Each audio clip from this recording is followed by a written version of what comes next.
Morgane, je suis trop contente de te recevoir aujourd'hui sur Carocast. C'est un honneur pour moi. Et justement, pour commencer, on va rentrer directement dans le bain. Est-ce que tu as quelque chose à nous dire comme ça, une émotion, un message, ce que tu veux?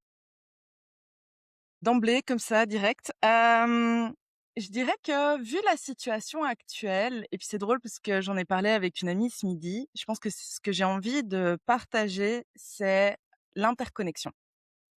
La notion d'interconnexion. Non pas de codépendance ou de dépendance, mais bien d'avoir la possibilité de s'ouvrir à un monde.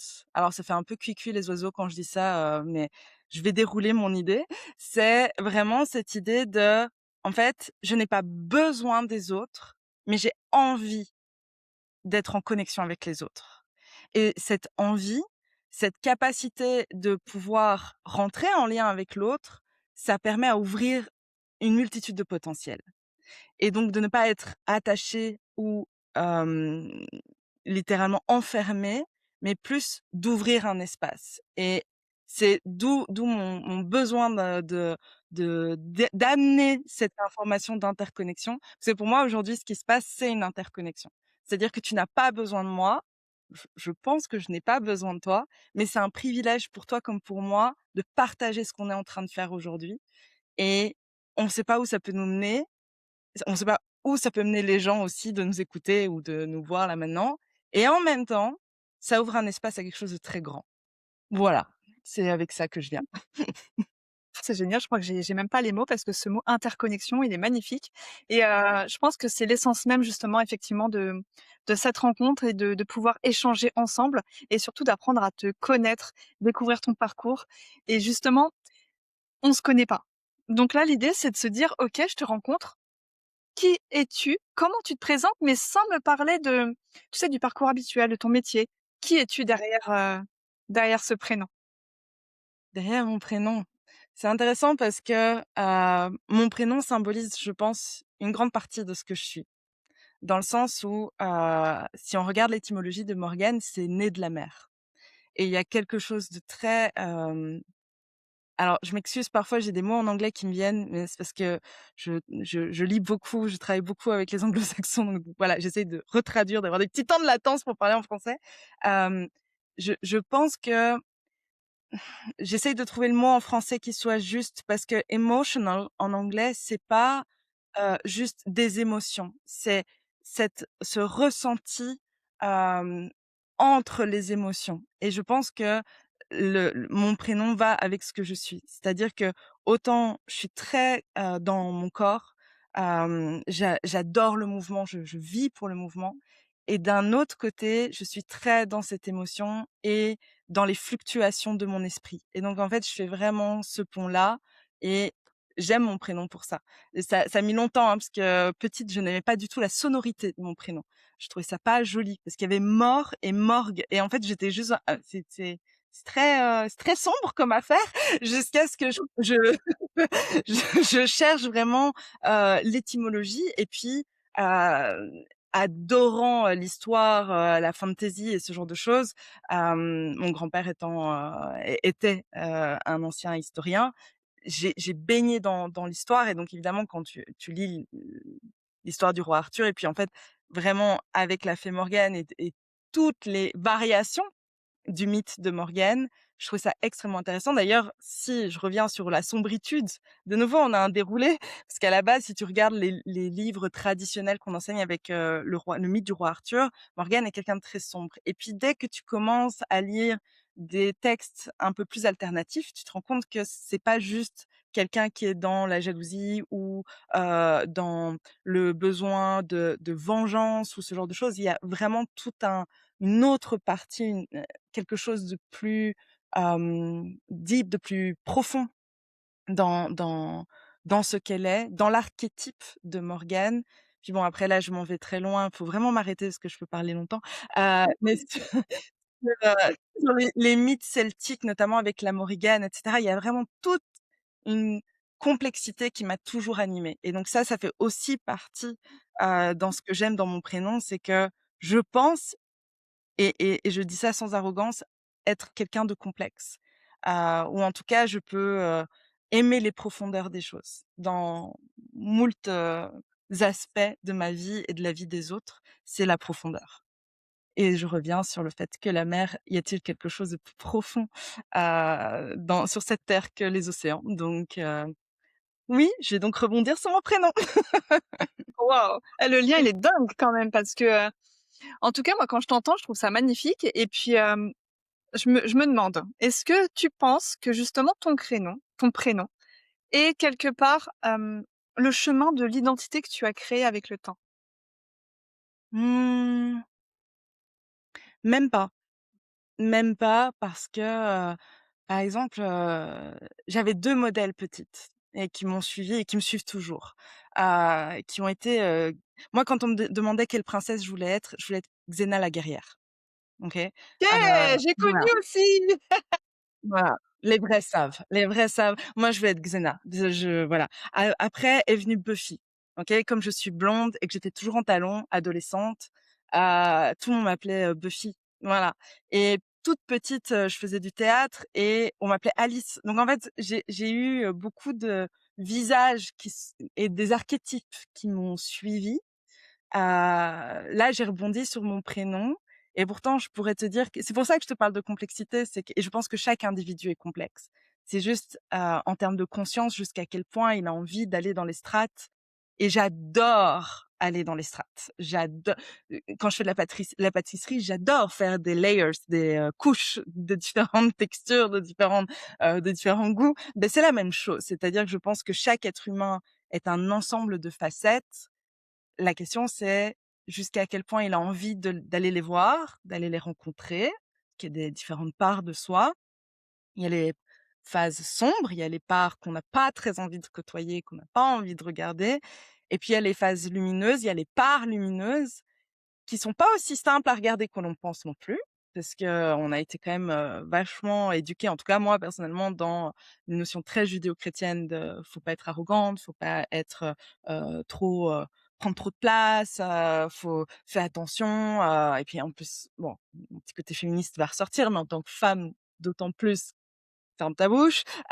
Donc je ça a été, ça a été un travail pour moi d'aller voir toutes ces parts et je pense que oui, je peux m'identifier à Morgane parce que ça te donne l'idée de cette complexité et je pense que depuis toute petite, je suis animée par la recherche. Vraiment, je pense que le je suis une chercheuse, dans l'âme, dans ma profession, dans ce que je suis, même avec les gens que j'aime découvrir, j'aime chercher, j'aime apprendre. Hem et donc voilà, je peux partir et j'ai un cerveau qui va très, très loin dans voilà, j'avais, ma psychothérapeute qui me disait, «Vraiment ton cerveau, c'est comme un immeuble et tu passes de couloir en couloir, par les escaliers, par l'ascenseur et ça peut partir dans toutes les strates». Justement, je reviens sur les couches et oui, je pense que ça, par contre, ça me définit bien. Oui. Est-ce que je me suis construit un mythe? Oui, je pense que beaucoup d'entre nous, on a besoin de se raconter une histoire, hem, pour ancrer des événements de notre vie et avoir une réponse aussi de pourquoi ça s'est passé, comment j'ai survécu et en même temps, bah, ça permet à l'ego de se construire et de pouvoir se présenter au monde. C'est tellement beau ce que tu dis, mais j'adore parce que, bon, c'est vrai qu'on a toujours des héros, des héroïnes, hein. Franchement, tu as parlé de Buffy, tu as parlé de Xena, enfin, c'est marrant, tu vois? Et mais au final, je me rends compte que tu as quand même eu, toi, ce travail pour pouvoir apprendre à te connaître et à partir de quel moment, en fait, tu t'es dit: «Bah, tiens, tout ça, ça fait sens, je me connecte, en fait, à ce type de profil, je me rends compte que ça a marqué ma vie à un moment donné» et comment ça s'est passé pour toi ce travail-là? Ouf! Des dizaines d'années, des dizaines d'années. Je pense que l'un des moments les plus marquants de mon histoire, c'est quand j'ai décidé ce que je voulais faire dans ma vie parce que bon, ce qui est un peu atypique, c'est que j'avais 9 ans et qu'à 9 ans, j'étais, dans une angoisse monumentale. Ceux et celles qui me connaissent, le savent à quel point, depuis petite, je peux avoir des très, très grosses anxiétés, des grosses angoisses et à 9 ans, je savais pas ce que je voulais faire de ma vie. À la base, je voulais être, actrice et puis on m'a dit gentiment que j'étais, trop grosse et pas assez jolie pour être actrice. Donc je me suis dit: «OK, bah, c'est pas grave, je vais être avocate» et puis, j'ai tanné ma chère mère à l'obliger à m'emmener à des dans des tribunaux pour découvrir enfin j'avais 7-8 ans, hein, je prenais des notes, j'étais très, très particulière comme enfant. Ma mère a beaucoup souffert et voilà et puis en fait, quand on m'a dit: «Non mais tu sais, il faudra que tu protèges aussi, les méchants ou en tout cas ils ont le droit aussi d'être, représentés avec un avocat». «Ah là, non, non, non, mais moi je vais être une mauvaise avocate alors parce que en fait ça va aller à l'encontre de mes valeurs, je vais pas pouvoir plaider de manière juste donc OK, c'est pas pour moi». Donc à 9 ans, je me suis retrouvée là, en angoisse totale et c'est ma grand-mère qui s'occupait de moi qui m'a dit: «Bah viens, viens ma chérie, on va regarder toutes tes qualités et tes défauts, puis on va voir ce qui est disponible pour toi» et donc en fait, je suis tombée sur thérapeute au bout d'un moment. On a fait vraiment elle a passé 1 heure, je crois, 1 heure et demie avec moi à faire, toute la liste de ce qui était OK, ce qui était pas OK et puis en fait, c'est devenu, tellement, clair pour moi d'être thérapeute parce que, oui, ça me je pouvais être engagée, je pouvais, j'allais dire me battre pour mes idées, pour mes envies, pour apporter quelque chose au monde. Ça fait partie, de mes valeurs, de me dire: «OK, en fait, je suis dans cette vie pour ça aussi, pour amener ma petite contribution à mon niveau, pour un monde meilleur». J'étais un vrai bisounours autant, comme je dis, mes 2 représentantes, c'était Buffy et Xena, mais en soi, moi, j'étais un bisounours. Je voulais que tout le monde s'aime et en fait, je me suis rendu compte très rapidement que c'est pas ce qui se passait dans ce monde. Donc donc je me suis dit: «Bah, OK, bah, toi, tu fais à ton niveau. Fais à ton niveau, pose ta pierre, et regarde ce qui se passe». Donc ça a été l'un des moments déclencheurs de ma vie et puis, il s'est passé pas mal de choses, qui font que, bah, j'ai dû faire un travail sur moi.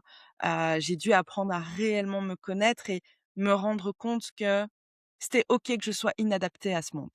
Alors ça fait très, intense comme phrase, mais vraiment c'est ce que je ressentais, adolescente, c'est d'être inadaptée. Je ne comprenais pas le fonctionnement des humains, enfin des humains que je côtoyais. On s'entend que je n'ai pas rencontré les milliards d'individus sur cette planète. Je ne me sentais pas je me sentais en adaptation constante, par rapport à ce qui m'entourait et j'étais comme: «Bah, OK, mais en fait, vraiment, enfin, pourquoi je suis là, quoi? OK, je veux mettre ma petite pierre, mais finalement, à quoi ça sert, si le monde tourne, que tu sois là ou que tu sois pas là?» Et je vais reprendre une phrase, de Buffy, que je dis, j'étais une grosse, grosse fan et dans cette série, je pense qu'il y a des choses pépites, pour l'individu, notamment quand elle dit: «La chose la plus difficile dans ce monde, c'est d'y vivre». Et je pense sincèrement que c'est vrai. C'est-à-dire que vivre pleinement avec authenticité, sans jamais, perdre le fil de qui tu es, c'est très dur dans ce monde. Et pour ça, bah, il faut apprendre à se connaître. Et ça voilà. Comme je dis, il y a des choses, c'est pas fou, Ouais, hein. écoute, franchement, alors déjà, moi, je suis hyper étonnée. Donc je vais revenir sur tes 9 ans. Tu es en train de dire qu'à tes 9 ans, avec ta grand-mère, tu as fait une liste de métiers, c'est ça? Non, parce qu'en fait, si tu veux, ça je suis impressionnée parce que la liste de métiers, tu sais, quand on sait pas trop ce qu'on veut faire quand on est dans dans la profession, on te conseille de faire ta liste de métiers, mais toi, tu l'as faite à 9 ans. Mmh mh. Comment en fait, enfin, qui était Morgane à 9 ans? J'avais l'impression que enfin, j'ai l'impression que tu avais déjà, en fait, une maturité hyper, consciente. Je alors, c'est du haut de mes 37 ans maintenant, c'est un peu difficile de dire que j'avais une maturité, mais que je pense que j'étais une bon, voilà, j'ai certaines, neurodivergences qui font que oui, j'avais des prises de conscience peut-être un petit peu plus rapides, que la majorité, des gens. Mais la vie m'a aussi, amenée à me rendre compte que, il fallait en fait, pour survivre, s'adapter et en même temps, cette adaptation n'allait pas forcément avec ce que j'étais et m'épuisait beaucoup, m'angoissait énormément. Je veux dire, je me souviens encore en 4e primaire, donc pour vous, je crois que c'est le CM1, parce qu'en Belgique, c'est, première de 1 à 6e primaire. Chez vous, c'est CP, CE1, CE2. CE1, CE2, CM1, CM2. Voilà, donc c'est CM1. bah, j'avais ma prof qui devait me sortir de la classe parce que j'avais tellement d'angoisse que mon ventre ballonnait, je faisais mais vraiment et c'était des angoisses qui n c'est je dis bien angoisse et pas anxiété, hein. C'est-à-dire que ce sont des émotions à l'intérieur de moi que je ne savais pas exprimer, que je ne savais pas expliquer. Donc ma prof de l'époque était extraordinaire, donc elle m'amenait dehors, on faisait de la respiration et je rappelle que c'était dans les années 90, hein, donc franchement, ce n'était pas encore, comme à l'heure actuelle où il y a une certaine ouverture d'esprit.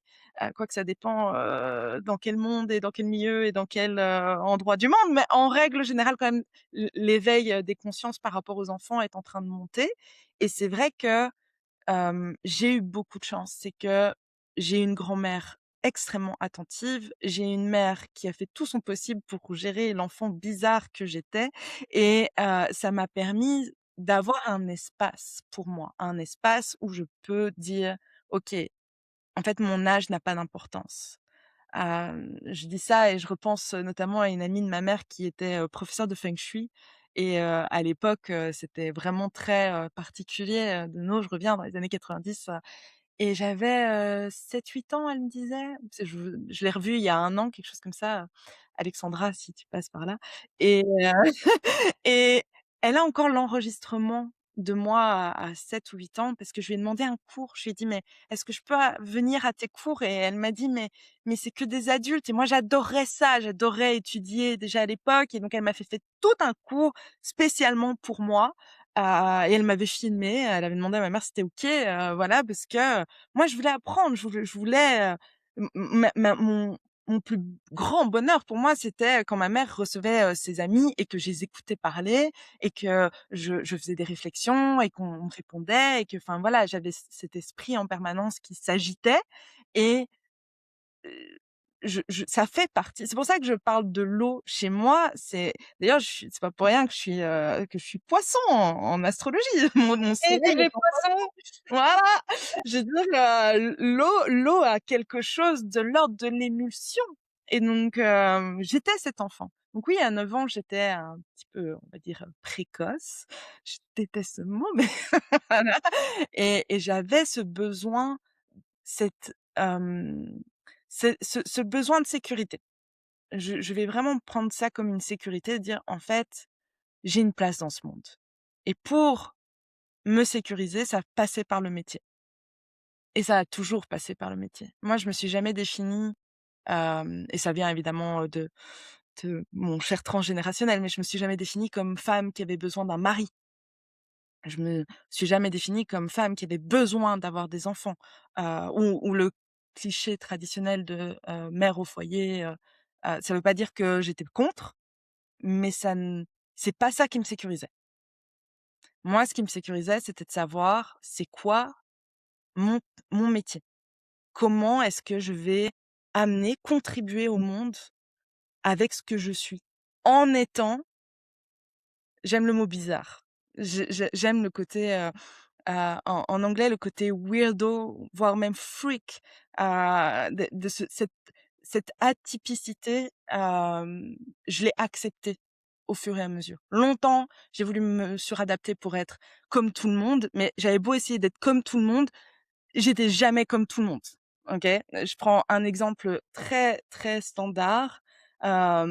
J'essayais de m'habiller comme tout le monde, d'avoir les mêmes fringues que mes copines ou ce genre de choses et finalement, on finissait toujours par me dire, «Ah mais tu viens d'où?» Enfin, je me souviens encore au collège, j'avais des filles qui fait: «Ah et donc tu es de quelle origine?» Bah, je suis belge, mais jamais tu es belge. Non, tu viens d'où? Et j'étais là: «Non mais OK, mais mon papa, est polonais, mais je suis belge quoi» et j'étais là: «Mais qu'est-ce qui fait que je me fonds pas dans la masse?» et ça a été, longtemps une douleur jusqu'à ce que je vois ça comme une force. En me disant: «Mais parce que je suis différente, je peux amener ma pierre aussi». C'est pas contre le monde, c'est avec le monde et je pense que c'est une notion que j'ai mis du temps à consolider et à accepter. Ah mais c'est magnifique ce que tu dis franchement j'aurais envie d'avoir 50 000 questions mais je pense que, heu, c'est fou parce qu'en fait toute petite déjà, tu savais qu'il y avait un métier qui allait te sécuriser. Donc ça, c'est quand même hyper fort et heu et en même temps, tu savais qu'il y avait cette différence dont tu souffrais. Moi, ce qui m'intéresse dans ce que tu dis, c'est justement aussi pour que ça fasse écho par rapport aux personnes qui vont se reconnaître en toi justement. À quel moment tu as ressenti au fond de toi cette sensation, ce truc de dire: «OK, mais c'est bon, mais en fait, je suis différente, mais c'est ma force». Alors j'essaye de voir est-ce que, pour être juste, j'aime beaucoup, que les choses soient justes et donc ma première pensée, je pense que c'est à l'âge de 11 ans quand j'ai eu mon professeur, donc pour vous c'est la sixième, nous c'est encore la sixième primaire. Et cet homme-là, qui me terrorisait, parce que c'était un homme très bourru, un bon solaire avec sa grosse moustache, en plus une hétérochromie, donc il avait des yeux de couleurs différentes. Voilà, c'était un homme, très particulier et donc il me terrorisait et puis il nous a fait passer des tests, justement pour voir notre culture générale, notre capacité intellectuelle et en fait, lui m'a vue. Lui m'a vue. Il a tout de suite pigé que j'étais différente et que c'était totalement OK. Un jour, je lui ai remis un devoir et j'avoue que, pardon pour les mots, mais c'est lui-même qui les a utilisés, je me faisais chier. Et il regarde mon devoir et il me dit: «Eh vraiment tu te fais chier, je sais pas ce que tu fais encore dans ma classe, mais bon, on va faire avec» et en fait, il a commencé à me donner des devoirs supplémentaires. Il a commencé à me donner des choses qui vraiment venez me titiller, venez me donner la pulsion de continuer à étudier, d'avancer, et pas pour être la meilleure. J'ai jamais voulu être la meilleure. Bizarrement, c'était pas mon trip d'être la meilleure. Moi, j'aimais le challenge, j'aimais quand on me disait, «Tu y arriveras pas», sûr que j'allais y arriver.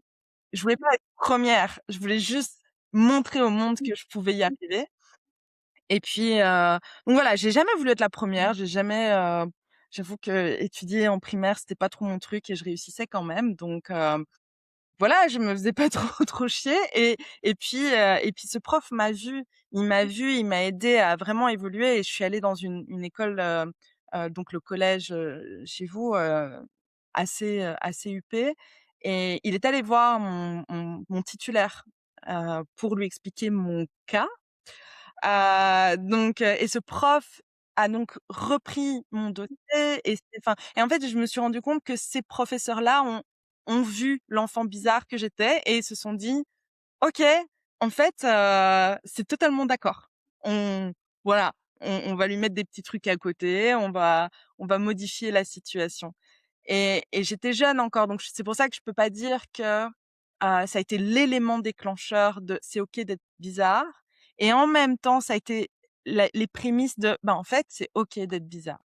Et j'ai eu des amis bizarres. Moi, je faisais partie, de ces jeunes avec, le groupe d'amis, freaks, voilà, on était les gens bizarres et en même temps, j'étais, la présidente, de mon année, pour parler, dans les conventions, les choses pour changer l'école, ce qu'il fallait voilà, donc j'étais la bizarre, mais en même temps, je savais m'adapter et là, j'ai commencé à comprendre que je pouvais être bizarre et m'adapter. Oui, mes profs me trouvaient bizarre quand ils me disaient: «Ah bon, alors tu veux faire quoi, comme option d'études?» et moi, j'étais là: «Bah, latin grec, comme ça m'aidera en sciences quand je ferai naturopathie» et puis ils me regardaient, ils font: «Naturo quoi?» et j'étais là: «Bah, naturopathie, vous savez, les trucs des plantes» et là, ils faisaient: «Ah oui». Donc j'étais, voilà, j'étais la meuf bizarre et c'était OK, en fait, ça allait avec. Alors, je vais être sincère, ça n'a pas été aussi simple dans ma famille. Dans ma famille, ça a été un problème, ça a été un gros problème, c'est toujours un problème. Voilà, je suis consciente que d'être hors du cadre, c'est difficile. Et beaucoup l'ont pris comme une déloyauté parce que je faisais pas partie du clan. Je n'étais pas, comme le clan. J'étais, comment est-ce que j'ai eu plusieurs noms, hein, j'étais, la sauvage, j'étais, l'écorchée vive, j'étais, l'arrogante, la enfin, j'ai eu tellement de noms différents, de la part de ma de chaque membre de ma famille, à part certains, voilà, je encore maintenant, même avec certains membres de ma famille, ils me disent: «Ouais, bah, tu es chiante, mais on t'accepte quand même, quoi». Enfin, je veux dire, c'était oui, non, j'ai une famille très adorable et donc en fait, ça a été un moment de grande souffrance pour moi et encore, il y a pas si longtemps, au décès de mon père, ça a créé des très, très grosses problématiques et je peux le dire avec beaucoup d'honnêteté, mon père ne m'a jamais comprise, jamais. On était d'ailleurs, il me l'a dit, on devait je devais avoir 16 ou 17 ans, il m'a dit: «Bah, toi et moi, on vit sur des planètes différentes». Voilà. Je sais pas comment ça se fait que tu ma fille. Waouh! Moi. Oui, oui, non, non, mais j'ai une famille, d'une violence assez incroyable, donc voilà. À mon cœur, tous les gens qui ont de la violence familiale, je sais très bien qu'on peut s'en sortir, rassurez-vous.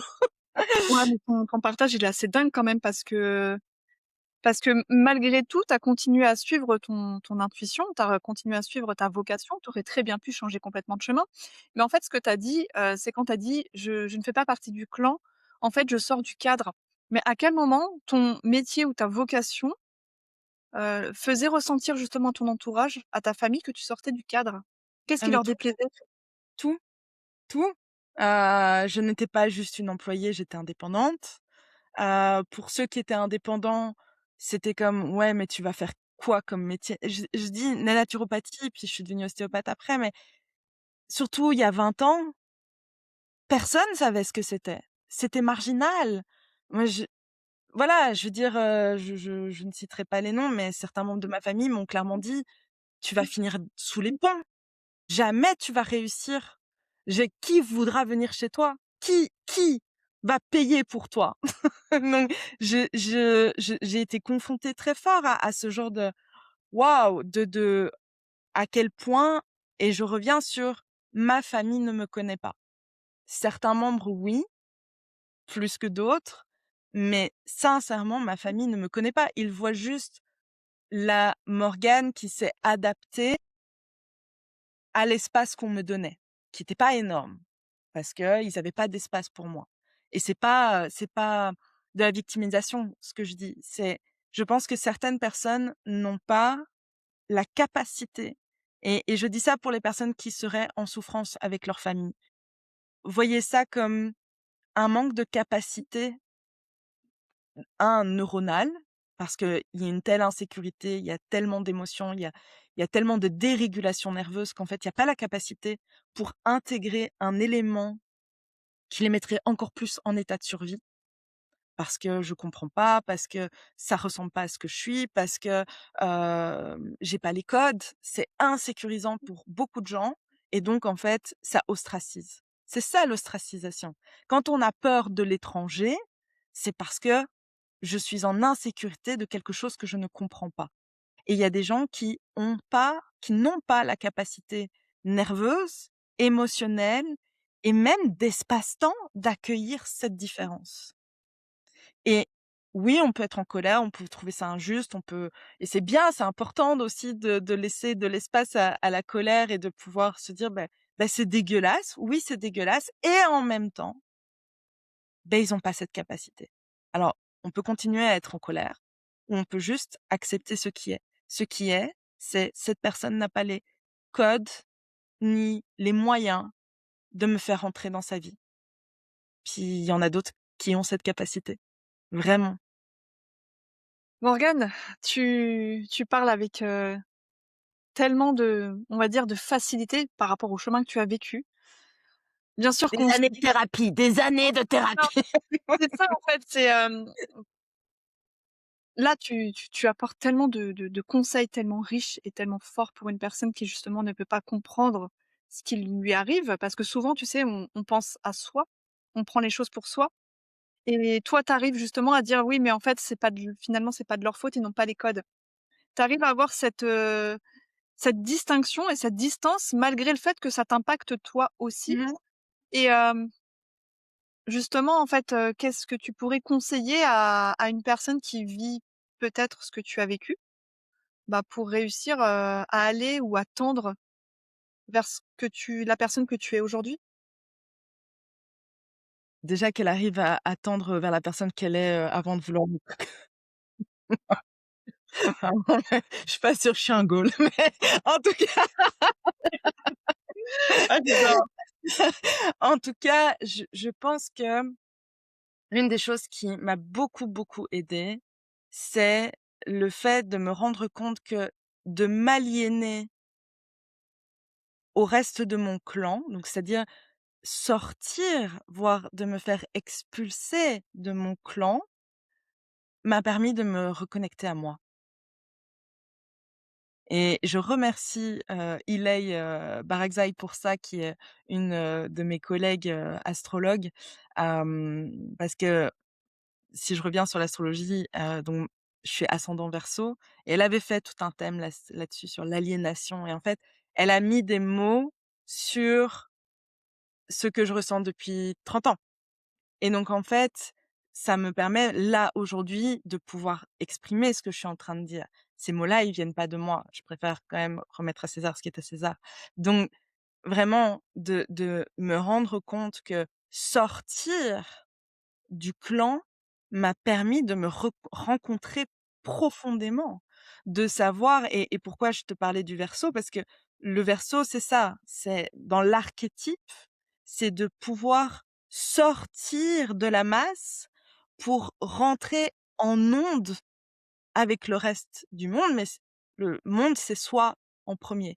C'est je rencontre mon monde et ensuite je peux connecter avec le reste du monde, voir les différents mondes et voir toujours, OK, je me retrouve et puis je reviens dans un clan. C'est pas obligé que ce soit ton clan génétique, ça peut être un autre clan et voir comment ça résonne. Est-ce que ça résonne juste?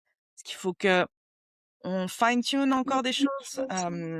Je sais pas comment on dit ça en français, fine tuner, Tu cherches la fréquence? oui, tu sais comme, quand tu fais oui, le le petit bouton le petit bouton de radio, oui alors, la meuf elle est née dans les années 89 mais, elle est encore avec les radios de son père des années T'inquiète, 60. je comprends, je comprends. Donc le fine tuning, c'est ça, c'est vraiment de pouvoir trouver la bonne résonance, de pouvoir dire: «Ah là on s'est ajusté et c'est juste pour toi comme pour moi» et puis parfois c'est pas encore le bon clan, bah, c'est pas grave, parce qu'évidemment à chaque fois qu'on rentre dans un clan, ben, on s'oublie un peu puisqu'on connecte au reste du monde. Donc c'est des jeux et alors la prof d'anatomie physio que je suis va te parler d'homéostasie, mais c'est ça en fait, les gens, c'est comme la cellule, c'est OK, en fait, un peu dehors, un peu dedans, on bouge en fait, on vient créer du mouvement, on reste pas soit seulement dans le clan, soit seulement seul. Et je souris en pensant à mon ami de ce midi qui me disait: «Non mais Morgane, faut que tu vois plus de monde» et j'étais là: «Oui, je sais que c'est plus facile pour moi d'être, dans ma petite bulle, avec, mon café, à regarder mes chats et regarder mon jardin», tu vois?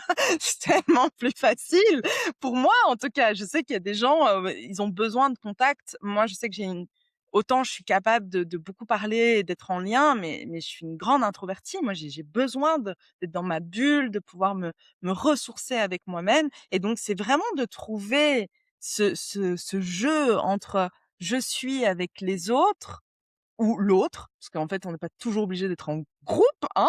Bien que quand quelqu'un arrive enfin moi, je vois ça quand j'ai mes patients qui viennent, au cabinet, c'est ou même mes étudiants, quand quelqu'un se place devant moi, je vois pas que lui. Je vois lui, je vois son système, je vois ses parents, je vois ses grands-parents, je vois le clan qui est autour et qui impacte sur ce qu'il est aujourd'hui et sûrement, ça va l'impacter de différentes manières aujourd'hui, hier et demain. C'est multifacette et dimensionnalité là-dessus.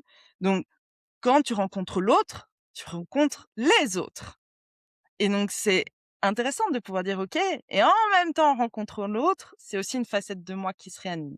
Est-ce que je suis régulée? Est-ce que je suis activée?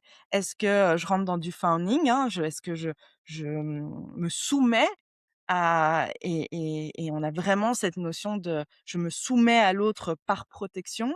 À l'inverse, est-ce que je vais fighter? Est-ce que je vais enfin, ça nous permet d'avoir d'autres codes et d'autres visions et d'autres analyses de soi. Et puis hop, après on peut revenir à soi en disant: «Ah OK, OK, comment je me sens? Comment je vais?» Je vais reprendre un petit peu de thé et rester avec moi sous mon plaid à regarder Harry Potter. Donc voilà, c'est c'est ça, c'est ce jeu-là, c'est de pouvoir, rentrer dans ces mouvements. Et j'ai des grandes phrases dans mes cours, mais l'une des grandes phrases que mes élèves connaissent, c'est: «Le mouvement, c'est la vie». Et plus on va amener ce jeu de mouvement avec l'autre, les autres, avec soi, plus ce vivant s'incarne. Et c'est là où je reviens sur la phrase de Buffy: «Le plus dur dans ce monde, c'est d'y vivre, c'est de créer du mouvement, constamment». Parce que là où ça s'arrête, il y a plus la vie. Alors, je vais te remercier, hein, tout le long parce que ce que tu partages, c'est juste incroyable. J'avais juste envie de te dire qu'on faisait partie du même clan. Poisson ascendant Verseau, s'il te plaît. C'est voilà, donc c'est rare, pas de hasard, il y a pas de hasard. Mais ouais, il y a un truc qui m'intéresse énormément dans ton parcours, parce que bon, du coup, je sais que tu es ostéopathe, mais tu parles beaucoup de transgénération et ça m'intéresse énormément. Je trouve que tu as vraiment, ce côté très complet où tu arrives, en fait, à être dans la matière parce que le côté ostéopathe, c'est être ancré finalement, tu es obligé de manipuler l'autre et tu as ce côté transgénérationnel où tu arrives, en fait, à voir des choses autour d'une personne qui n'est pas palpable Mmh. et comment pour toi ça se connecte entre le corps et justement l'esprit ou ce qu'on ne voit pas? Je pense que alors c'est sans, j'essaye toujours de mesurer mes mots pour ne pas, blesser qui que ce soit. Mais c'est aussi une question de conscience. Dans le sens où je vais pas travailler de la même manière avec quelqu'un qui, et c'est vraiment pas de l'arrogance, c'est en termes de timing. Tout le monde n'est pas prêt dans son timing personnel à plonger dans l'ensemble de ses liens. Donc en fait, oui, quand quelqu'un vient me voir et je dis ça, je répète, hein, mais oui, que ce soit dans mes patients, mais mes étudiants, tout pareil. Que ce soit mes étudiants en naturo, en ostéo, même en pole dance et en danse. Quand il y a quelqu'un qui vient me voir, je ne vois pas que le corps. Parce que effectivement, ça fait depuis l'âge de 20. Ouf, ça fait mal! Non, Heu, n'y pense pas, n'y pense pas. non, je en fait, ça fait quelques années, voilà, que j'étudie. Quand je dis qu'à 9 ans, j'ai su quel boulot je voulais faire, j'ai commencé à étudier à 9 ans. Ma grand-mère étant une ancienne, enfin était une ancienne, libraire de livres anciens, elle a commencé à me sortir des bouquins en phytothérapie, en massage. Moi, j'ai à l'âge de 13 ans, mon cadeau d'anniversaire, ça a été une table de massage. J'ai demandé une table de massage pour pouvoir masser les gens et commencer à étudier. Je voilà, j'ai ça fait très longtemps que j'étudie. Quand j'ai des étudiants qui me disent: «Ah mais comment je vais faire pour accumuler autant de connaissances que toi?» Alors mon ego est toujours très satisfait et puis après je rappelle: «Les gars, ça fait quelques printemps que j'étudie, OK? Sois heureux qu'en fait tu me vois et que je puisse te transmettre ça, entre guillemets «rapidement». Mais effectivement, quand j'ai quelqu'un en face de moi, je vois énormément de choses et en fait, en fonction de la conscience et même, j'ai envie de dire, de l'accès que la personne me donne. Parce que c'est pas à moi à venir dire: «Ouais, alors à toi, je sens qu'avec ta grand-mère paternelle, il y a un truc». Ouais, hein, ouais, je le sens. Donc c'est pas le but, OK? Je trouve ça, très, abrupt et abusif. C'est pas le but et puis en plus, je peux me tromper aussi, hein. Donc c'est vraiment de pouvoir avoir l'humilité de dire: «OK, la personne n'est pas qu'un individu. Elle n'est pas que, juste une façade qu'elle me montre. Il y a tellement de couches et tellement d'espace autour d'elle avec multiples interactions, multiples histoires et c'est tellement vaste et cette personne, elle vient, elle me rencontre et elle me donne un petit bout. Parfois, c'est un très gros bout. Parfois, c'est un tout petit bout et en fonction de sa demande et de ce qu'elle est capable d'accepter en temps X, eh ben, on fait avec. J'ai, des patients, je dis «des» hein, parce que ça m'est arrivé plusieurs fois, voilà, où il y a eu des séances, machin et il y a eu des séances qui ont bouleversé leur vie, sans arrogance du tout. Je dis bouleversé parce qu'ils étaient prêts à prendre conscience et c'est pas moi qui leur ai donné, l'illumination, le Graal. Moi, je dis toujours: «Je suis comme Passepartout dans Fort Boyard».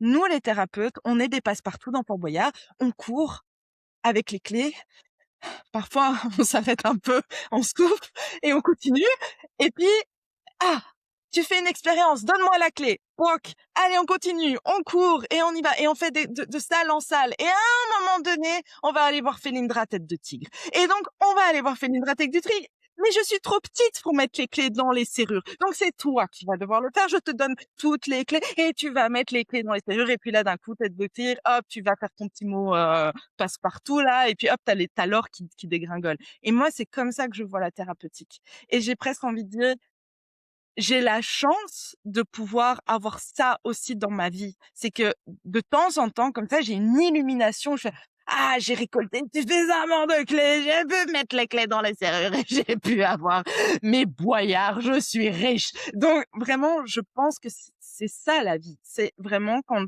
j'ai quelqu'un qui est en face de moi et qui me dit, «Bah, en fait, moi, je suis juste venu pour l'ostéo, je veux juste que tu me craques». OK. Et puis parfois le corps m'envoie des informations. Alors, je pense que c'est pas le lieu, d'expliquer au niveau facial, au niveau, de la perception et des informations neurologiques, mais j'ai des informations qui me viennent et je dis: «Tiens, est-ce que ça te parle? Peut-être c'est juste une projection de ma part, mais je reçois ça comme message. Est-ce que ça te parle?» «Oui», «Non». Puis parfois ça fait émerger des choses, c'est j'ai des patients qui me font rire. Ils me disent: «À chaque fois que je viens, je sais que je vais pleurer». Je fais: «Mais c'est pas le but, moi je te demande pas de pleurer». Mais ils me disent: «Ouais, mais d'un coup, tu mets ton gros doigt là et puis tu me dis un truc et je pleure». Je fais: «OK, mais c'est que tu es disponible pour ça». Parce que crois-moi, si tu es pas disponible pour ça, il se passera rien. Il se passera juste rien. Je vais juste, palpouiller, tu vas avoir un peu mal parce qu'on va libérer ton muscle, je vais te cracouiller s'il y a besoin de cracouiller et puis tu repartiras chez toi, comme un grand et puis parfois, je touche même pas. D'un coup, il y a quelque chose qui émerge, il y a une information qui vient et on en parle et on dépose, on regarde comment ça se passe. Alors c'est sûr que je suis diplômée en constellation familiale, donc s'il y a besoin en constellation familiale et systémique, pardon, le terme correct. Bah, voilà, s'il faut, on pose l'image, on regarde de quoi ça parle, est-ce qu'il y a des choses qui émergent ou pas? Puis souvent, il y a des choses qui émergent. Quand on en vient jusqu'à ça, c'est qu'il y a l'espace. La personne est disponible pour ça et on fait faire des choses et puis il y a des jours où il se passe rien. Moi, j'ai des patients qui me disent: «Ah bah, je sais pas ce que je vais vous amener». Bon, voilà, on a pris rendez-vous, mais je fais: «Bah, pas de pression, au moins on peut relâcher la masse musculaire». «Ah oui?» Et puis d'un coup, il se passe quelque chose. D'un coup, il y a une révélation ou pas. Donc en général, plus on vient avec une idée fixe de: «Ah, il faut que je solutionne ça», moins il se passe des choses. Parce qu'on réduit le champ, on enferme, on revient dans le clan, on enferme l'idée fixe et on voit pas plus large. Parfois, il faut sortir de l'idée pour avoir une vision d'ensemble différente, pour avoir un prisme différent. J'ai, pas mal de patients qui sont dans le milieu artistique, notamment, des réalisateurs et des caméramans et j'aime bien travailler avec eux parce qu'il y a le premier prisme, puis on sort et on regarde de l'autre côté. On parlait, par rapport à la famille qui a pas forcément l'espace pour nous rencontrer et je dis bien nous rencontrer, oui, ils nous connaissent, à rigueur, mais est-ce qu'ils ont un espace pour nous rencontrer? Et en fait, je reviens sur le fait que pour moi, c'est pas une question de faute, c'est une question de prisme. C'est oui, dans mon prisme à moi, la petite fille a été profondément blessée par l'ostracisation que j'ai vécue dans ma famille, la haine de certaines personnes que j'ai vécues dans ma famille et puis il y a la grande Morgane qui est capable de prendre cette petite fille et lui dire: «Je comprends toute la douleur». Et en même temps, si on regarde un peu à droite ou si on regarde à gauche, bah, en fait, on se rend compte que la personne en face, elle souffre aussi, elle est profondément en angoisse ou en insécurité, elle a pas les capacités et j'aime bien, dire ça à mes patients, ça les fait souvent rire, mais on demande pas à un cul-de-jatte, de faire un marathon. Heu, voilà, je viens d'humour noir un peu, tout petit peu. Donc je répète aussi parce que j'ai un autre patient, ça lui parlait pas, donc je lui dis: «Bah, en fait, tu peux pas demander à un pingouin de voler comme un aigle». Et là, ça lui parlait plus. Voilà, un pingouin, ça resterait un pingouin. Tu beau lui plaquer, des fausses ailes et lui dire: «Vas-y, bats des ailes». S'il veut pas, s'il y arrive pas, s'il a peur, et ben, il va continuer à glisser sur sa banquise, même si tu lui mets des fausses ailes. Donc en fait, voilà, si ton parent est un pingouin, bah, c'est un pingouin. Voilà. Bah, franchement franchement, mais merci pour ces images que tu que tu transmets. J'ai adoré Passepartout. Passepartout, j'ai adoré, mais c'est génial tout ce que tu as dans ta tête et comment tu arrives à les rendre en images finalement. Je trouve que c'est beaucoup plus vivant. Même dans ta tête, ça doit être très vivant, je pense. Un peu Et trop. et du coup, tu vois, je voulais revenir sur le côté transgénérationnel. Ça m'intéresse parce que, tu sais, comme je te disais tout à l'heure, je trouve qu'à 9 ans, tu avais déjà une grosse maturité. Est-ce que, tu as eu des réponses par rapport au fait que potentiellement, il y a quelque chose au niveau de la transgénération ou peut-être au niveau karmique? Alors je pose une question assez profonde, hein. Je me permets parce que tu t'y connais, mais est-ce que tu penses que ça, c'est lié au fait que tu avais déjà des prédispositions pour pouvoir avancer, évoluer plus vite qu'un autre enfant de ton âge? Ou est-ce que ça n'a rien à voir? Alors, je sais pas comment je vais expliquer ça, dans le sens où il y a 2 parts. Il y a la part de l'ego que je que j'entends et je veux pas que ça prenne trop de place, et hem, une mythologie qui peut être vite créée, et je fais attention à ça. La mythologie, c'est très bien, j'adore la mythologie, OK? De toute mythologie, je suis une grande fan, OK?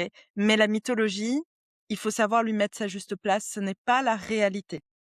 La mythologie, c'est un moyen qu'a le cerveau pour pouvoir identifier des choses, mais ça n'est pas la réalité. Et dans la vie, on a besoin parfois de mythologie. Et dans le transgénérationnel, il y a beaucoup, hein, la mythologie du grand-père qui a fui, ou la grand-mère qui a porté ses enfants. Et c'est une mythologie parce que la réalité est beaucoup plus complexe. Et c'est toujours intéressant alors de nuancer là-dessus. Oui, sur le moment, tu as besoin de la mythologie pour te sécuriser. Et puis après, tu peux prendre un petit pas de côté. Oui, la grand-mère, elle a porté ses enfants, mais elle a fait des choix. Elle a fait le choix. Le sacrifice, c'est jamais dénué d'ego. Un sacrifice, par essence, ça n'existe pas. On ne se sacrifie pas, on fait le don de soi. Mais un sacrifice, ça veut dire que tu attends quelque chose.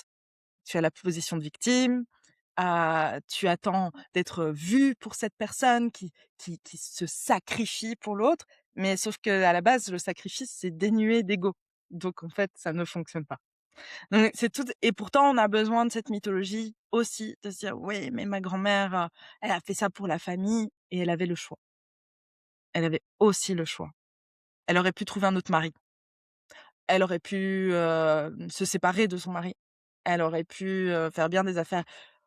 François qui est parti à la guerre, il aurait pu ne pas y aller, de moult manières, ou il aurait pu faire ça différemment, ou il aurait pu, revenir en faisant un travail sur lui, en ayant consoi il y a plein de choses. Je te prends des trucs, très, disparates, mais c'est pour vraiment faire la distinction entre la mythologie et la réalité. Et donc, je vais dire que pour revenir à la question, par rapport à moi, je peux pas, mon ego te dirait: «Je sais pas d'où vient mon atypicité».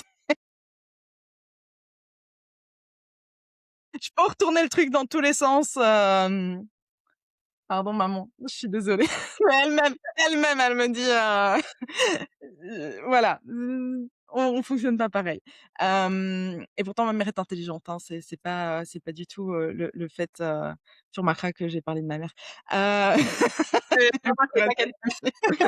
hem, je pense que dans je vais prendre un autre archétype, plutôt que le transgénérationnel. Si tu regardes, dans l'archétype astrologique, si on regarde mon thème, on a effectivement, mon Venus Start Point, donc mon désir de de rayonner intellectuellement, et je pense qu'une part de ma famille m'a, et je reviens sur ma grand-mère ou même mon grand-père qui était historien, qui était photographe aussi, enfin il a fait beaucoup de métiers, et dans ma famille maternelle, il y a une saveur à être intellectuel, et je pense que ça m'a laissé l'espace nécessaire pour mon émulsion intellectuelle. Maintenant, de là à dire que, il y a cette transmission, je ne sais pas. Je vais être très honnête, je n'en sais rien parce que je ne veux pas, de nouveau mettre des projections sur des membres de ma famille, qui ne seraient peut-être pas réels. Mais je pense qu'en transgénérationnel, par contre, je suis venue mobiliser des cristallisations familiales. Ça OK, oui. C'est-à-dire que, bien évidemment, comme tout, comme tout, rôle qu'on joue, parce qu'on joue tous des rôles dans les relations humaines, on peut choisir de ne pas prendre ce rôle. Mais j'avais un espace, dont cet espace intellectuel et émotionnel, pour pouvoir faire bouger des barrières. J'avais le choix de ne pas le faire, mais j'ai fait le choix de le faire. J'ai f et j'avais, surtout à 18 ans, on m'appelait le bulldozer. J'avais ce côté un peu rentre dedans. J'ai mis beaucoup de coton et de caramel depuis dans mes propos et cetera. Mais vraiment, adolescente, d'ailleurs, en Inde, il y avait un médecin qui me disait, «You are pitta pitta». Donc j'étais vraiment l'eau et le feu extrêmement fort. Il me disait: «Tu es vraiment les 2». Heu, très, très, très puissamment et donc en fait, j'ai dû composer avec ces 2 énergies, d'eau et de feu, parce que trop, bah, ça devient vite destructeur et donc on je suis venue, je dis «on» parce que toutes les parts de moi se sont regroupées, on a fait un petit team building, on a fait: «Écoutez les gars, faut qu'on se rassemble, faut s'unifier, on est ensemble et voilà, ça va bien se passer. Montons tous, aller faire un petit truc d'escalade et on se tiendra par la main». Et donc voilà, on est venus, toutes les parts de moi, mais on va mettre du coton, du candy, candy plus, comme vraiment ce truc barbe à papa. Et je repense à une de mes étudiantes où on a eu beaucoup cette conversation. J'ai dit: «Faut mettre du candy floss» et elle me regardait, elle fait: «Mais pourquoi?» Je sais: «Parce que tout le monde n'est pas prêt à entendre une vérité crue et une vérité très plutonienne, une vérité très, je te rentre dedans et accepte ou enfin marche ou crève quoi». Donc voilà, on peut avec certains prototypes d'humains, avec certaines constitutions et puis d'autres, ils sont pas capables. Si tu le rentres dedans, il s'effondre et c'est du PLS et puis tu dois appeler le 911 donc enfin, je veux dire, à un moment donné, il faut savoir dealer avec ça et je pense que c'est ça, c'est de pouvoir dire: «OK, dans mon transgénérationnel, j'ai le choix, j'ai un espace peut-être pour faire bouger les lignes, j'ai encore et toujours le choix». C'est ça la liberté d'être humain. C'est j'ai le choix de dire oui ou non. Je ne suis pas obligée, je ne suis pas obligée de me sacrifier, je ne j'ai une patiente encore récemment qui m'a dit: «Honnêtement, là, j'ai pas envie, ni l'énergie, ni je ne veux pas travailler sur moi». Puis c'est OK. Elle m'a dit: «J'ai déjà fait, ça va pas fonctionner». OK. Pour l'instant et c'est ce que je dis toujours, pour l'instant. En temps X, c'est comme ça. On verra ce qui se passera plus tard. Peut-être que jamais elle travaillera sur elle, qu'elle sera toujours en résistance et puis c'est OK, c'est son parcours de vie et c'est le plus dur, je te dis ça maintenant, mais hey, tabarouette là, il y a mon québécois qui ressort en général quand je suis dans des frustrations là. Vraiment, vraiment, je peux le dire, quand j'étais jeune thérapeute, il y avait des moments, je me mordais les doigts, j'étais là: «Voyons donc, tu as tout le potentiel, puis tu fais rien avec» et puis en fait, j'ai accepté. Oui, comme je dis, il y a mon québécois qui ressort dans ce moment-là. Heu, En fait, c'est l'acceptation et je reviens sur la famille. En fait, la famille, ils ils ont le droit, c'est même pas une question de choix, ils ont le droit de ne pas évoluer. Enfin, ça fait très arrogant quand je dis ça, mais ils ont le droit de rester là où ils sont. C'est un choix, puis c'est pas à toi de décider si c'est, juste ou pas. C'est leur choix, puis c'est juste pour eux. À toi après à te dire: «OK, qu'est-ce que je fais avec cette information-là? Est-ce que je la prends pour moi? Est-ce que je la sors du cadre? Est-ce que moi je sors du cadre? Est-ce que je reste en lien mais je fine tune la relation?» Et là, il y a tout un potentiel. Et là, ça sécurise le système nerveux parce que c'est pas juste je subis le fait que ma mère soit pas capable de me dire: «Je suis désolée». C'est OK, là tout de suite ma mère elle est pas capable d'être désolée et puis à l'heure actuelle elle a pas envie d'être désolée, mais je peux en faire quelque chose. Je suis pas obligée de subir et c'est là où on va se donner les clés passe-partout le retour pour ouvrir une autre porte et faire une autre expérience de vie et je pense que c'est le plus drôle dans la vie. C'est à chaque fois, tu te manges une pelle dans la tronche et tu fais: «Ah, c'était douloureux. OK, maintenant qu'est-ce que je fais? Bah, peut-être que la prochaine fois, je mettrai une petite lanterne pour regarder où sont mes pieds le soir et puis, peut-être que, je me garderai une petite boîte, 1 secours à côté pour me mettre du baume, histoire que quand la prochaine pelle que je me prends dans la tronche, ce soit plus agréable. Voilà, c'est toutes ces choses-là. C'est de pouvoir se dire: «OK, le transgénérationnel, c'est un moyen de se dire: "OK, est-ce que je prends ou est-ce que je ne prends pas? Ou est-ce que j'adapte? Ou est-ce que je change le prisme?"» Donc les 4 possibilités. Que je fais toujours attention avec le transgénérationnel de ce côté un peu, on a toujours été comme ça dans la famille ou, j'ai une patiente encore récemment où elle m'a dit, oui, donc elle est tombée enceinte, elle avait très, très peur parce que dans sa famille, les premiers nés, ça se passe toujours mal et elle était très fort dans la peur. J'étais là: «Ah». Je lui ai pas dit, mais je lui ai dit de manière, voilà, de nouveau caramel, coton, tout ça, plus on a peur, plus en général, c'est ce qui se passe. Parce qu'on va, générer une cristallisation dans le champ et souvent c'est ce qui se passe, ça n'a pas loupé. Ça a été très difficile et en même temps, on a travaillé, je vois qu'elle était dissociée, qu'elle avait du mal, son mental était très activé. «Non, non, mais on a fait tout ce qu'on a pu, gna gna gna gna». Mmh. OK, on redescend dans le corps et c'est là où je dis: «OK, mais en fait, contrairement à votre famille, déjà, vous étiez accompagnés, vous étiez en couple. Votre compagnon était avec vous.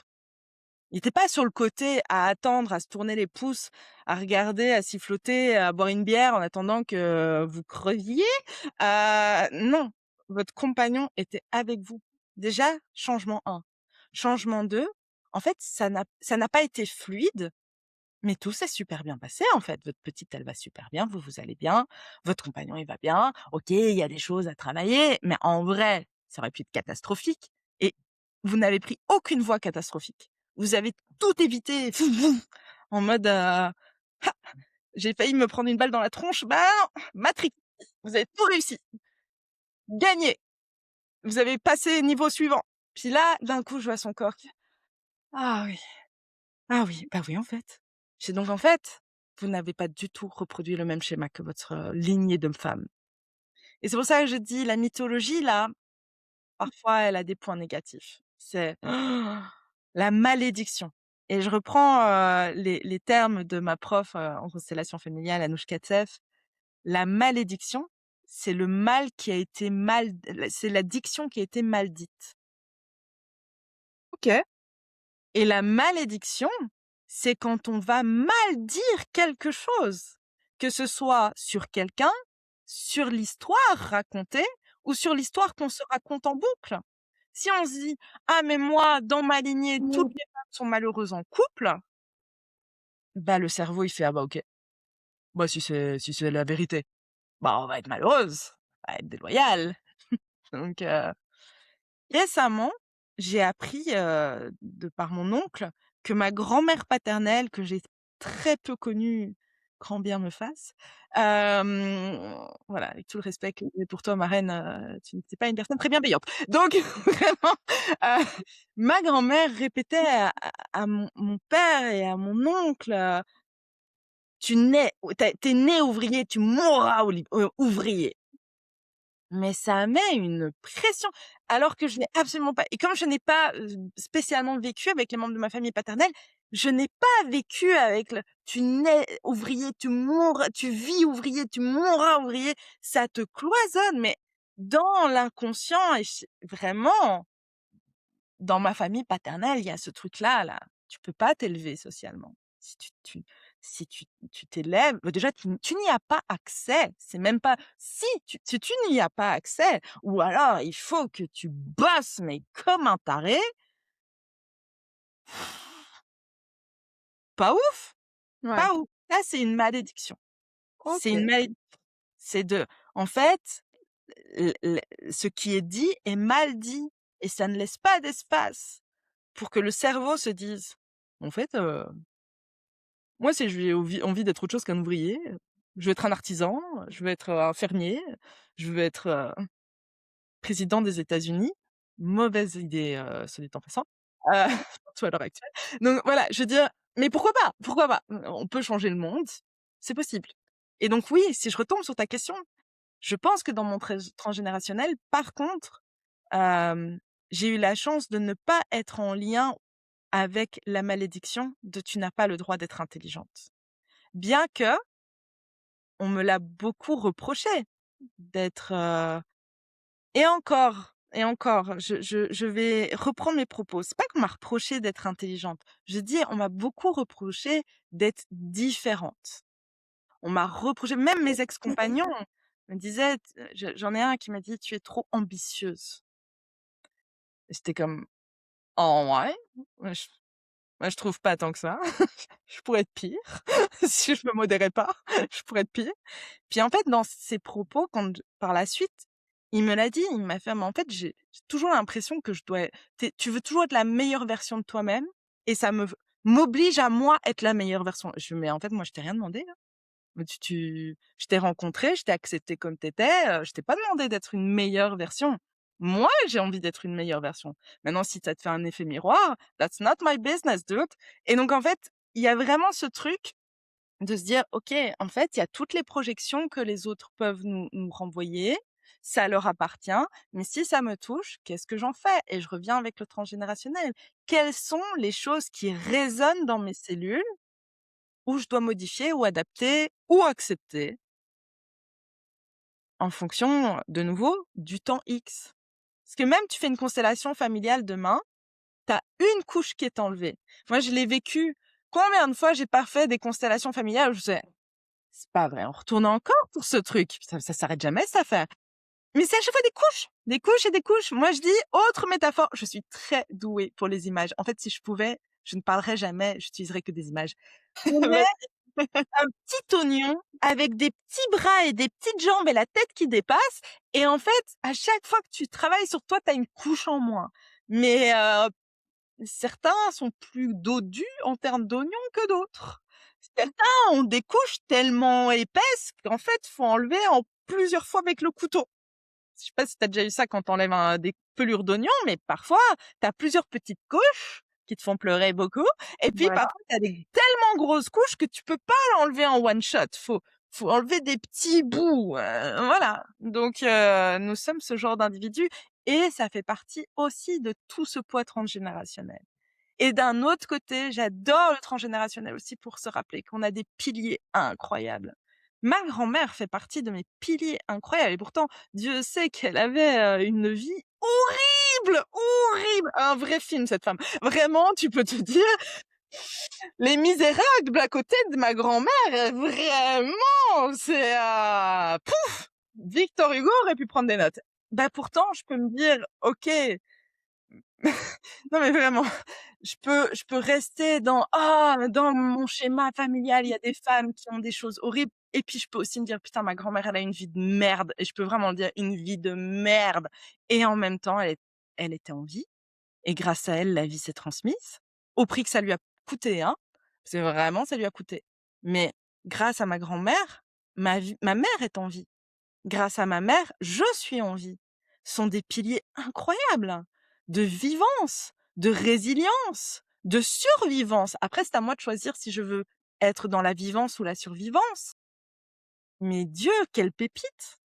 Et donc, et même du côté de mon père, parce que je peux blâmer beaucoup le côté de mon père. Mon père avait bien des défauts, mais il avait une force spectaculaire.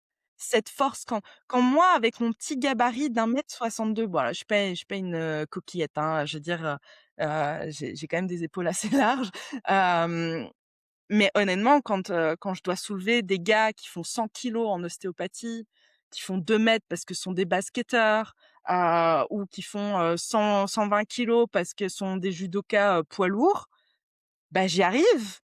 Puis, j'ai certaines de mes étudiants, ils font: «Non, non, mais moi je sais pas faire cette technique, Marianne, j'ai ça matche pas». Je dis: «Mais si, ergonomie, tout ça», puis clac, on n'en parle plus, et en fait, je me rends compte que j'ai énormément de force musculaire quand je me tracte à la pole, quand je fais de la pole dance avec, excusez-moi du terme, bouchez-vous les oreilles si vous êtes un peu chaste, mais avec mon gros cul qui est extrêmement lourd et et mes jambes de jument parce que j'ai des quadriceps plus gros que ma tête, je j'y arrive! Eh ben, je sais que ça vient aussi de mon sang et je valorise et c'est important aussi de valoriser aussi les piliers et les points positifs, de ne pas voir que la monstruosité et ça f c'est tout le travail de résilience dans le transgénérationnel. C'est de ne pas voir que la monstruosité et je l'ai encore vécu avec un de mes patients qui me disait: «Non, mais moi je veux couper mes racines». Je dis: «Mais si tu coupes tes racines, tu meurs». Parce que toute plante, tu coupes les racines, tu meurs et le vivant passe par les racines. Tu peux être en colère et contre certaines racines, mais en attendant, le vivant s'est transmis par ses racines. Honore le vivant. Tu n'es pas obligé d'honorer les gens qui ont été avant toi, mais honore le vivant. Sinon, tu peux pas, toi, être vivant et l'humilité passe aussi par le fait de dire: «En fait, je ne peux pas créer moi la vie, comme ça, je refais une nouvelle génération». Non, ça c'est pas de l'humilité, ça. Voilà. Franchement, merci beaucoup pour, cette explication qui est tellement claire. Tu arrives à mettre, des définitions sur des mots et surtout tu arrives à créer des situations. Moi, j'adore tes métaphores encore une fois et j'ai envie de revenir justement, au métier que tu voulais faire quand tu étais petite, actrice. Mmh mh. Je ressens beaucoup d'images de films, de séries, de personnages. Est-ce qu'aujourd'hui, tu monterais sur scène pour faire un one man show, un woman show? Ou ou est-ce que tu te lancerais en tant qu'actrice aujourd'hui? En vrai, il y a une part de moi qui te hurlerait oui, définitivement, surtout en one woman show parce que même mes cours, il y a pas un seul de mes cours où pour moi, en fait, le rire fait partie de l'apprentissage. Le rire, que ce soit en termes de dopamine, que ce soit en lien avec l'ocytocine, que ce ça te permet d'apprendre, ça te permet de connecter, ça te permet d'avoir de la vivance, du mouvement, et de ne pas être seulement dans ta tête. Quand tu ris, il y a l'ensemble de ton corps qui se met à gigoter. Donc vraiment, le rire est à tous mes cours. Les filles, enfin, j'ai des gars aussi, dans mes cours de pole dance et de danse, mais on va dire les filles en général, vraiment, elles savent, à mes cours, si tu te bidonnes pas une fois, j'ai raté mon cours. Je veux dire, pour moi, c'est important et oui, j'ai tellement de perles. Parfois, vraiment, même chez mes étudiants, je me foutais de leur gueule en disant: «Si vous savez, j'ai un dossier comme ça sur vous, avec toutes les perles dans mes examens, toutes les conneries que vous me balancez que vraiment?» Et puis ils rigolent et je pense que oui, il y a ce côté-là où je pourrais. J'ai fait pas mal de théâtre, je m'exprime beaucoup par la danse. J'ai fait quelques scènes en danse parce qu'en fait, vraiment, même encore hier soir, j'ai fait une impro, de pole dance pour mes étudiantes, pour qu'elles fassent un break, hein. Il faisait quand même 35 degrés dans la pièce, elles étaient au bout de leur vie. Je suis: «OK, OK, on va faire une petite pause, puis comme ça je fais la star et et ça vous donne un peu 2-3 idées, pour vos impros à vous» et je sais que j'avais mis une musique extrêmement nostalgique et ça a réveillé des choses et je sais que moi, c'est quelque chose d'hyper important parce que j'ai eu 2-3 filles qui ont eu une grosse émotion à regarder ma prestation parce que je l'ai vécue cette prestation de nostalgie et et je sais que c'est pour moi, c'est de la transmission et je crois que ce soit en tant qu'actrice, en tant que danseuse, en tant que thérapeute, en tant que prof, si je dois retenir une valeur qui m'anime, c'est la transmission de quelque chose. Tu fais ce que tu veux, ton émotion, ton intellect, ton corps, une technique en danse, une technique, un relâchement musculaire ostéo. Hem, mais je pense que oui, la transmission, ça fait partie de mes valeurs fondamentales. Waouh, c'est incroyable. En tout cas, je pense que tu as vu que j'ai fait que rigoler, donc je pense que c'est mission réussie pour, pour cette interview. Tu m'as N'hésitez bien pas à mettre des commentaires pour dire si oui ou non vous avez pas rigolé. ouais, je pense qu'on va faire ça, c'est énorme. Hem, écoute Morgane, moi j'ai adoré ce partage avec toi, mais j'aimerais que tu laisses un petit mot pour finir cette interview en beauté, quelque chose que tu as envie de partager. Encore? Mais je ne fais que partager en ce quand est-ce qu'on me donne, hein? On te donne, Morgane, on te donne des commentaires, on te donne du rire. Tu allais me chanter Jean-Jacques Goldman. Je te donne jamais de référence. Hem, alors qu'est-ce que je pourrais vous partager? Déjà, je voudrais te remercier vraiment, avant toute chose, de m'avoir accueillie, dans ce podcast, un peu longuet parce que c'est moi et que déjà on n'a pas fait 5 heures, on est heureux là tout de suite. Hem, Parce que vraiment c'est un honneur pour moi. Je t'ai dit, dès le départ, en fait, il y a ce questionnement de qu'est-ce que, ma vie peut intéresser les gens? Parce que, voilà, je pense sincèrement que beaucoup, beaucoup d'humains ont des états traumatiques. Je pense qu'il y a très, très peu de gens, qui peuvent te dire, «Oh ma vie, ça va, je suis né, j'ai vu, j'ai vaincu». Heu, Vraiment. Donc toutes les histoires sont belles à écouter et à ou c'est pas belles, non, je vais reprendre mes propos pour certains. Toutes les histoires ont quelque chose à raconter. Certaines histoires sont plus, fortes que d'autres, certaines histoires sont plus difficiles à entendre que d'autres.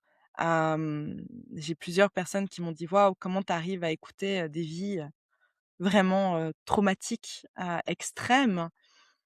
Et ça fait partie d'arriver à contenir le champ et de pouvoir dire: «Ben, en fait, je suis capable d'écouter et de regarder l'innommable, d'accompagner parfois la douleur et la détresse énorme et d'un autre côté, ça te donne aussi un élan de vie parce que là où il y a la mort, il y a la vie, là où il y a la douleur, il y a des grandes joies».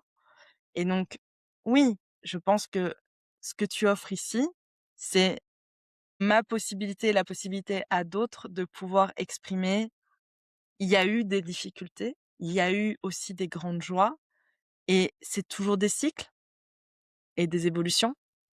En tout cas, on a le choix d'évoluer ou pas, mais je bah, non, mais de nouveau, heu, j'aime je sens que ce soir, je vais rester collée dans ton cerveau et tu vas me voir. Et là, c'est quand je vais revoir l'interview, je pense que je vais rigoler encore. Mais si je dois garder une image, parce que comme je l'ai dit, moi je travaille beaucoup en images, ce serait, la spirale dans l'eau. Tu sais quand tu démarres une spirale et qui monte et heu et j'ai commencé avec le mot interconnexion et je termine avec le mot spirale parce que je pense que les 2 de nouveau, s'entrelacent très, très bien. Parce que de l'interconnexion, on peut s'élever toujours plus haut, mais en fonction de notre rythme, en fonction de l'espace qu'il y a, en fonction du temps et des épreuves et de nouveau, ça monte et j'espère sincèrement que ce soit pour toi ou pour toutes les personnes qui nous écoutent, hem, que l'énergie soit ascendante. Voilà. Franchement, merci, merci. Vraiment, c'était, un honneur pour moi de te recevoir. Tu es une personne rayonnante, tu as vraiment cette capacité de transmission qui est incroyable et je sais que pour toutes les personnes qui vont nous écouter, ça va être un vrai régal. Je sais pas si tu te rends compte de ce que tu as à partager. En tout cas, c'est pour moi, c'était vraiment un super moment. Et bien sûr, il y aura ton lien, hein, dans la description pour que, bah, toutes les personnes qui ont envie de venir te rencontrer, de voir tout ce que tu proposes puissent, venir échanger directement avec toi. Et encore une fois, mille merci. C'était une interview, géniale. Moi, je me suis régalée du début à la fin et j'ai pris ma dose de dopamine, c'est bon. Parfait, parfait, mieux qu'un café. Mais merci infiniment, vraiment merci d'avoir répondu présente et merci, c'est le mot de la fin, je crois. Super, merci à toutes et à tous en tout cas et merci à toi.